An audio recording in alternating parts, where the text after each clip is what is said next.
Tere! Oleme põnevil, et tuua teieni uudis meie uusimast täiendusest nutikasvuhoone. Meie värske rohelise labori, kus õppimine ja kasvamine toimuvad käsikäes. Meie nutikasvuhoone ei ole lihtsalt taimede kasvukoht.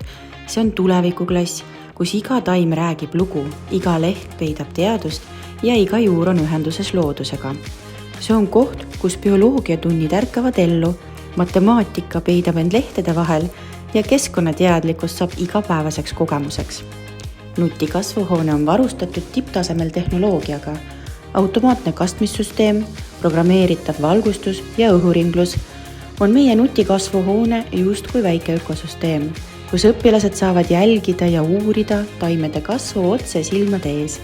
Sealt leeb kõike, hernest, redist, päevalille, basiilikut ja palju muud. Iga taim on õppetund ise. Kujutage ette bioloogiatunnid, kus saate jälgida seemnete idanemist, matemaatika ülesanded, mis põhinevad taimede kasvukiirusel või kunstitunnid, kus joonistate otse elavatest mudelitest. Meie nutikasvuhoone teeb selle kõik võimalikuks. See on koht, kus õpilased saavad õppida vastutustunnet, hoolitsedes elavate organismide eest ja mõista sügavamalt looduse tsükleid ja seda, kuidas meie valikud mõjutavad ümbritsevat keskkonda. Illuka kooli nutikasvuhoone on rohkem kui lihtsalt kasvuhoone. See on meie panus paremasse tulevikku, teadlikkuse kasvatamisele ja noorte inspireerimisele. Illuka kooli nutikasvuhoone, kus kasvavad mitte ainult taimed, vaid ka tuleviku loojad.